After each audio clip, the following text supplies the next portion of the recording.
a travel trainer for AAA, and I thought, perfect job for me. I had always been that person to help everyone else. I loved sharing tips and shortcuts. I worked several years as a trainer for AAA and then later as part of a national training team for a global travel management company. I did try to break up with the travel industry, and I worked as a trainer in the education and healthcare fields. But as most people in the travel industry will tell you, this industry gets into your DNA, and eventually found my way back into travel doing the job that I have now. There's just a little bit of a delay between slides, so if you bear with me while I wait for it to catch up. So here's something people with the travel bug do. When you're not doing your current job, taking care of your family, working out, or all of those other things that take your time, you spend almost every other available waking hour thinking about traveling, planning travel, or actually traveling. So the idea of doing that as a job is pretty enticing. Helping other people plan their vacations full-time is actually a fantasy job.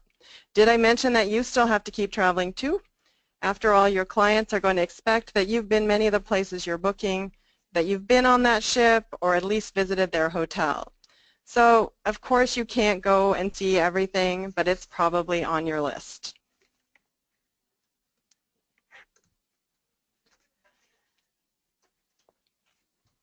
Waiting for a catch-up here.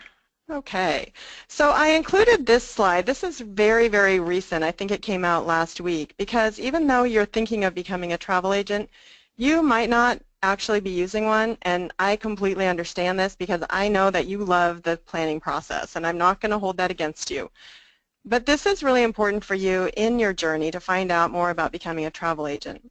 So according to ASTA, in a recent study, it was reported that using a travel agent saved the consumer an average of $452 per trip, plus 4 hours in travel planning time, and helped them avoid costly mistakes. When looking back on their past travel experiences, the consumers that were polled, 63% said using a travel agent made their overall trip experience better. 69% said travel agents helped them save time in planning and booking. 66% said travel agents help them avoid costly mistakes, and 64% say that agents find the better deals. So ASTA President and CEO Zane Kirby is quoted in that article that I read saying that this study dispels the myth that booking direct with suppliers or spending hours online yourself gets you a better deal or gives you a happier travel experience. So this is great news for the travel community. We've actually always known that, but it's nice to have it finally validated.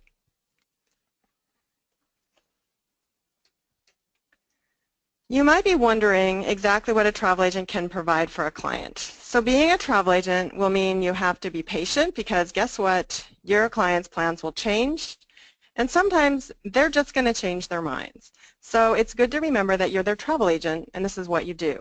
If they don't call you, they're going to contact someone else.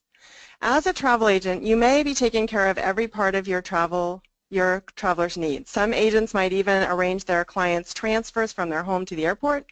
Of course, their flights may be included, transfers upon arrival, and then every other segment of the trip is handled. Putting that fantastic trip together and having a happy client, super rewarding job. Imagine how you feel when you put your own trips together, and while, of course, not every trip is without a few surprises, having someone come home and tell you what a wonderful trip you planned for them is the best part of the job. So I usually have a 6-bullet point rule on this slide, but I could not keep it to this. If you like multitasking and get bored easily, then this is definitely a career for you. Can you imagine having all these jobs? You're a marketing guru, a salesperson, customer service rep, an event planner, the tech geek, mathematician, a data entry specialist, geographer, sometimes you're a counselor, you're an insurance salesperson. Did I also mention you're a travel expert who knows how to find the lowest price on a great flight, the best hotels, and which all-inclusive has the best food, the perfect cruise itinerary? And I always say, if you're leaning in and this sounds like an awesome challenge, hang in there. I have more for you. So there are a few different travel agency models. The retail agency, which is also known in the industry as a brick and mortar, these are often independently owned, possibly a small chain. Sometimes they're a larger national chain, or a franchise member. I'm sure you're thinking of a few as you're thinking about these different kinds of brick and mortars. They may have only employees in the office, or they may also be what is known as a hybrid. We'll talk about that more, where they have both employees and outside or independent agents working with them. A travel management company might have several divisions or businesses under them. They may handle large or small corporate or government travel. Some may have other divisions in the travel sector.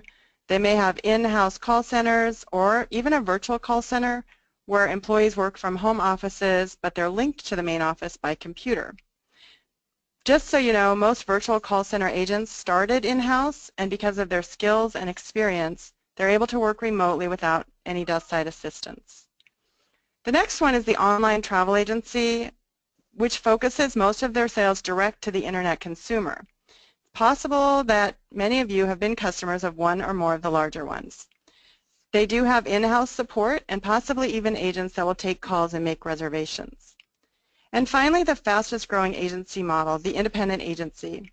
This is what many people refer to as the home-based agent, and I kind of prefer to get away from calling it that because I think no one calls their realtor or other jobs that one does remotely home-based, and the independent travel agent is often traveling for work, or they're in their communities meeting people and expanding or maintaining their network. So I don't think home-based is a great term for that. So we talked about the different travel agencies. Let's dig a little deeper into the different kinds of travel agents. There are two different travel agent roles, the corporate travel agent and the leisure agent.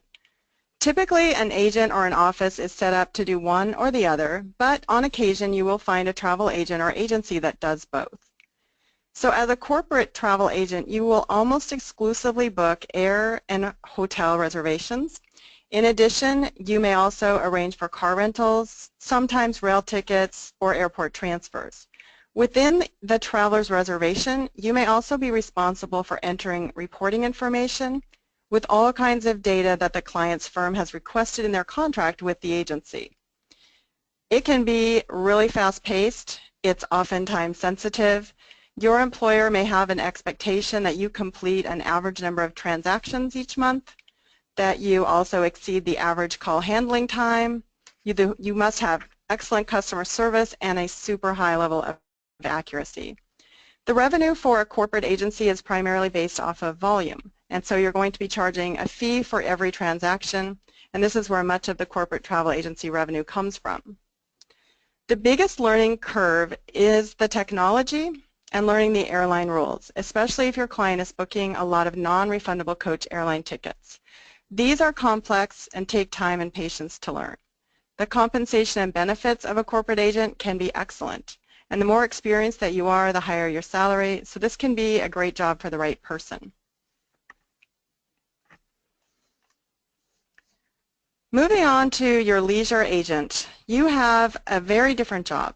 So you may still book all of the same components as a corporate travel agent, but now add cruises, tours, custom vacations, destination weddings, and so on.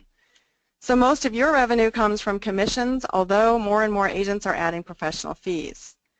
This role is not transactional, but it's about meeting a dollar amount of sales. So if the agency is a retail location, they will have overhead expenses, everything from payroll, rent, marketing, membership fees, and so on.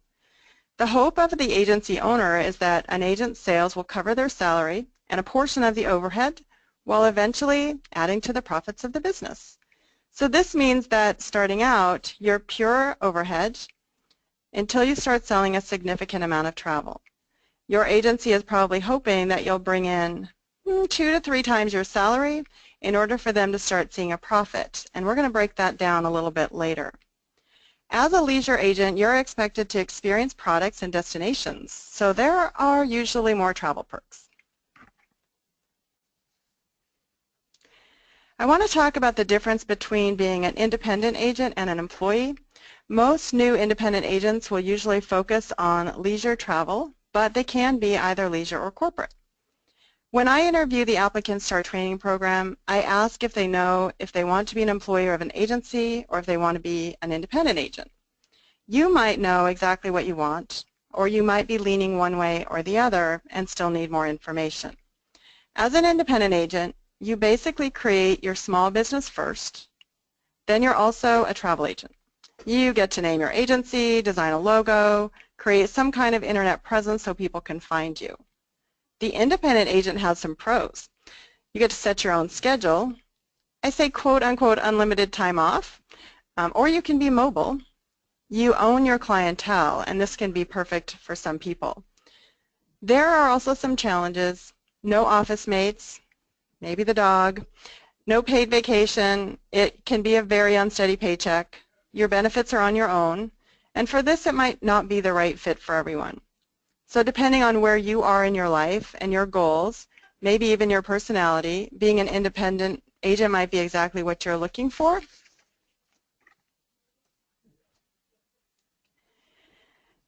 If you think you want to be an independent agent, I recommend that you take the plunge and start there. Because guess what? If you don't like it and later you apply for that agency job, you will have the experience and a clientele which makes you a great candidate. As a new agent, you might think you should start as an employee, learn as much as you can, and then once you're ready, venture out and start your own independent agency. There are no doubt great perks to being with an agency and mentoring clients, not to mention a regular paycheck. But if your goal is to be independent, I ask you to consider a few things before going the route of starting with an agency with the intention of going out on your own. This agency is investing in you, especially those first few years when your bookings will likely not cover your salary, and while you're definitely still an asset, you're also a cost to them. When you decide to venture out on your own, the clientele that you have with this agency belongs to your agency. As you start your new agency, you'll be starting from scratch, finding a new clientele, and you may also be working in the same town, which makes it even more challenging.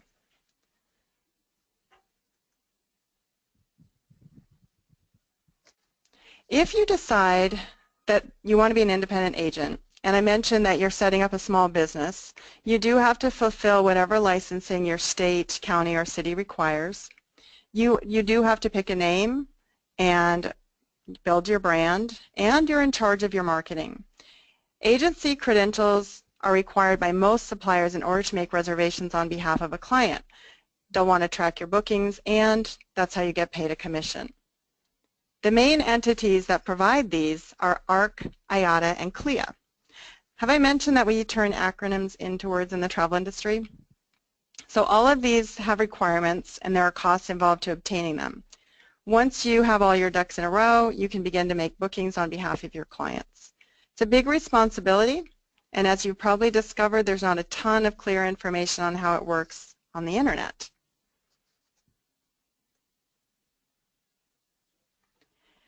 So because you're new to the industry, I recommend, if you are wanting to be independent, that you consider becoming affiliated with a host or a hybrid agency.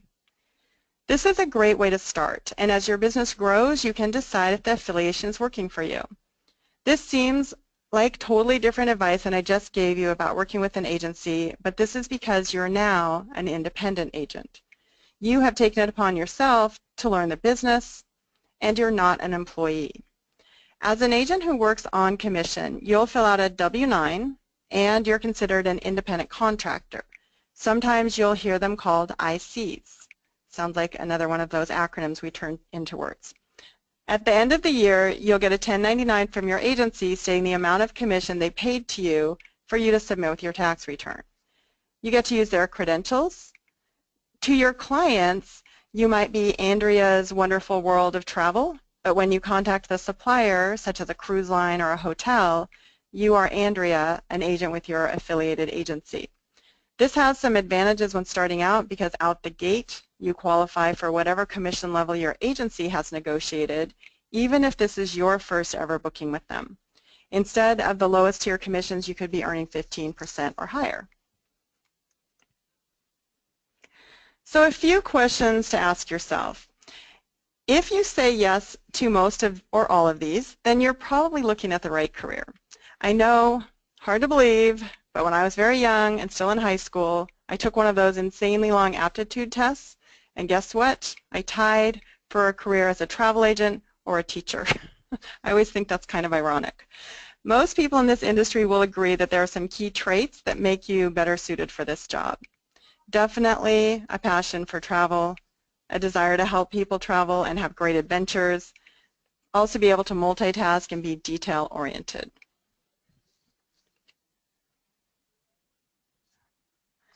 So I sometimes get asked if there is a right way or a right age to become a travel agent, and this is such a personal decision. I started in my early 20s. We have a lot of midlife people changing careers because they're at a point in their life where they can.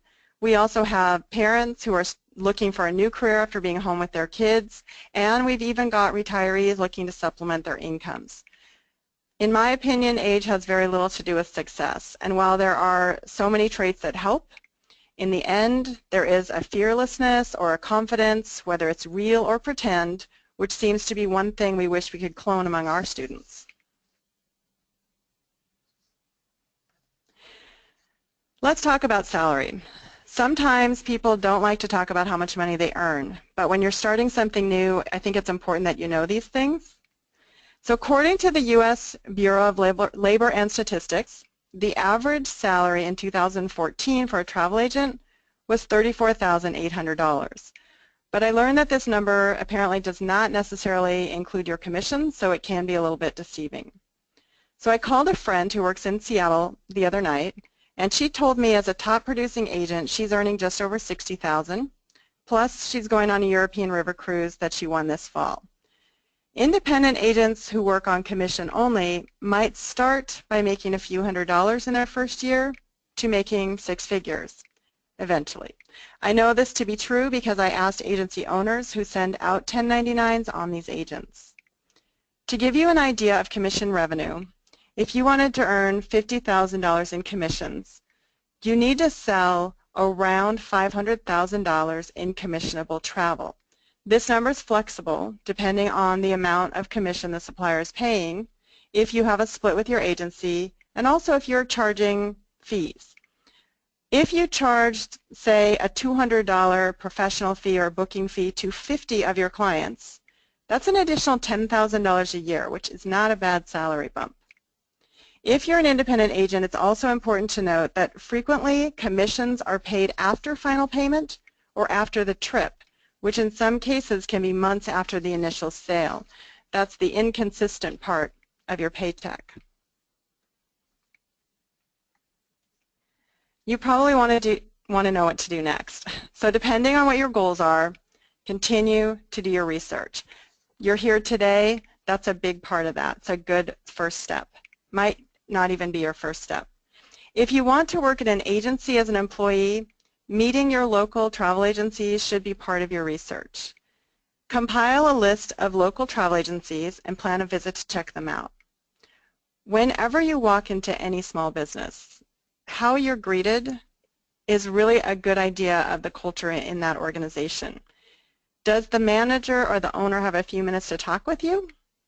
Do they seem interested in you and your desire to become a travel agent?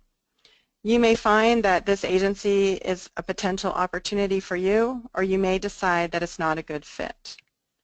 Your options as an employee are limited if the only brick-and-mortar agency in your town is not hiring or doesn't invest in new agents. These are good things to know before you start your journey. If you're interested in becoming an independent contractor or independent agent and being affiliated with a host agency or a hybrid, you also want to be looking into ones that might be a good fit for you, looking for a good reputation, a good company culture, support for you as a new agent, solid financials, and good terms. They are interviewing you, but remember, you're also interviewing them.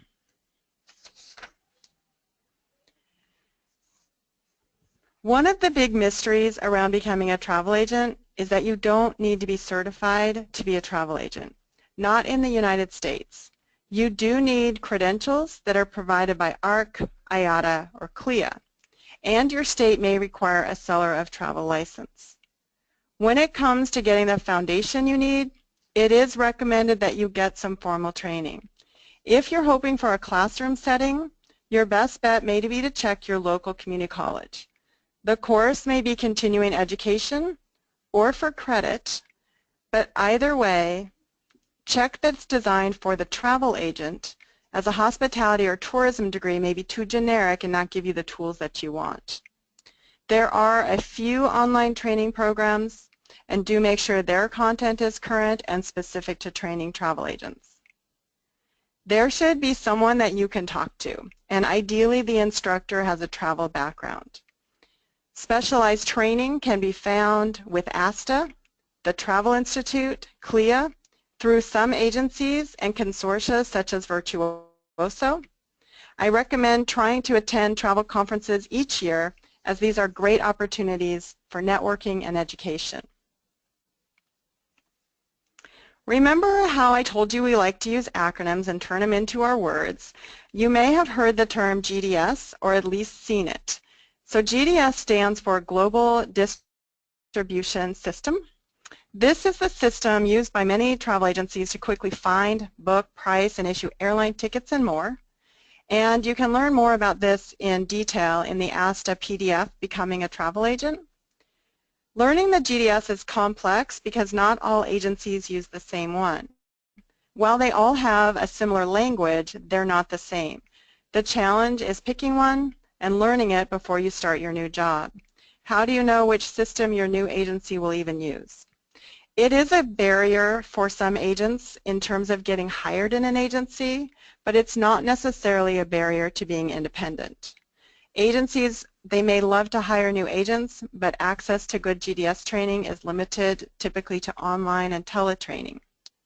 If you're hoping to start your own independent agency and use a GDS to book and issue airline tickets, keep in mind that you'll also need to be ARC accredited or hire someone for your agency that is.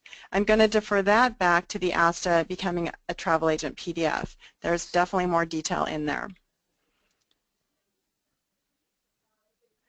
So if you've not already purchased it, I referred to it a couple times, do check out the newly released ASTA course, Becoming a Travel Agent.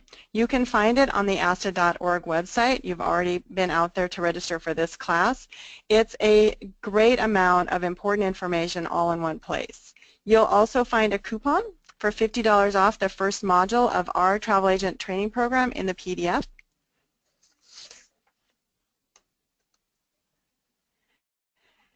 For those of you looking for an agency to work for or with, you may not have travel agent listed on your resume, but your past work experience may still be very intriguing to an agency.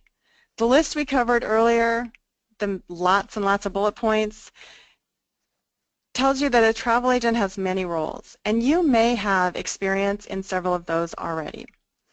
Travel agency managers and host agencies look for people with a passion for travel, excellent customer service, possibly experience in sales or marketing, a client list or ideas for finding them is also a plus.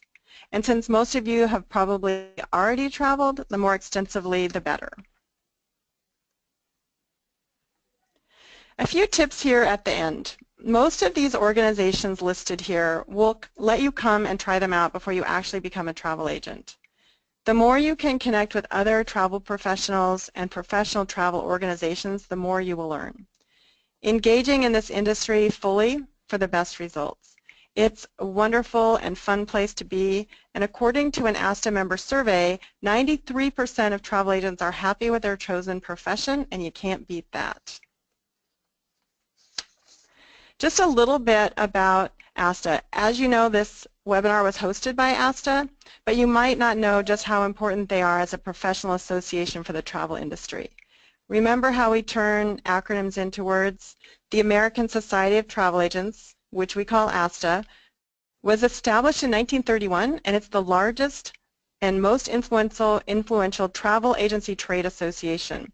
They promote ethical business practices, and they advocate for the entire industry, including government affairs, education, and training.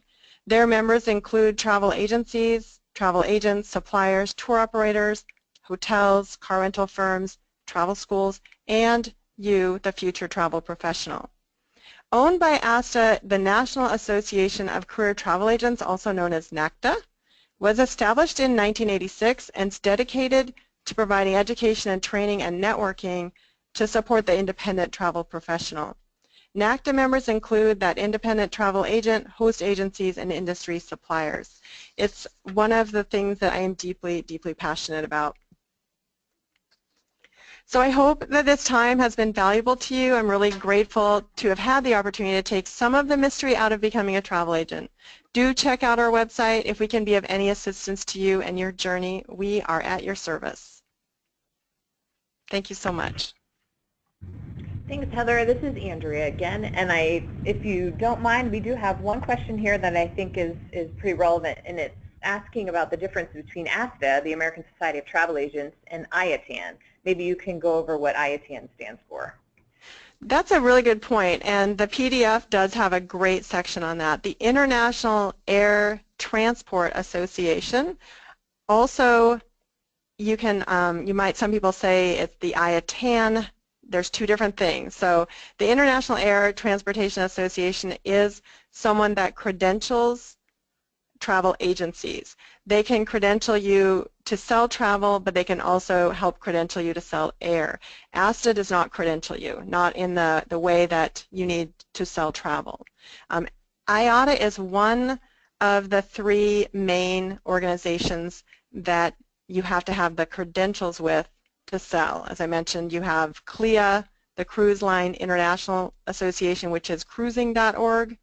You have IATA.org, and you also have ARC, Airline Reporting Corporation. So those three, one of those three organizations, you need to have one of their numbers in order to sell travel and make money with the suppliers. Okay, and there's a lot of questions coming in, Heather, so again, I'm not going to get to them all, but one mentions, do these types of certifications cost money, or is it just a test you take?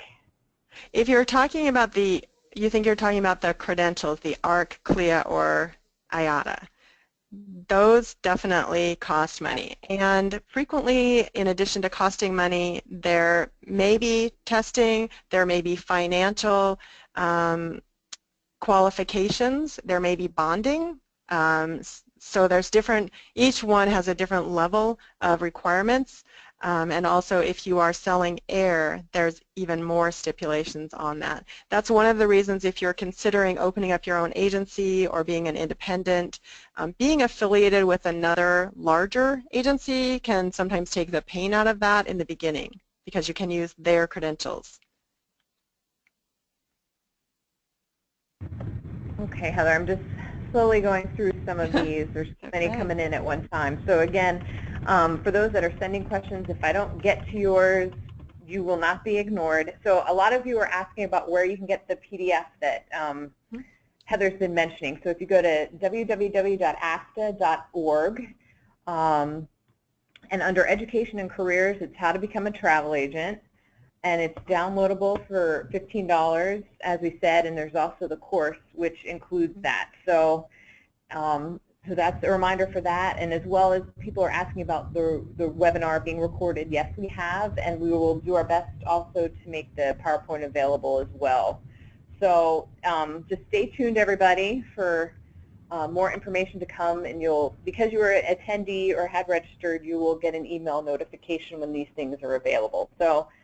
I think a lot of these other ones, Heather, are going to be stuff we're going to have to follow up with that can't be answered quickly. So I'm going to go ahead and say thank you again, Heather, for your time and effort and your support of ASTA and the travel agency industry. And we appreciate that. And just remember that we were recorded today. So if you want to come back to visit asta.org as soon as next week, you can see we can have that webinar available. So thank you again, and we appreciate your attendance today. My pleasure. Thank you so much. Take care.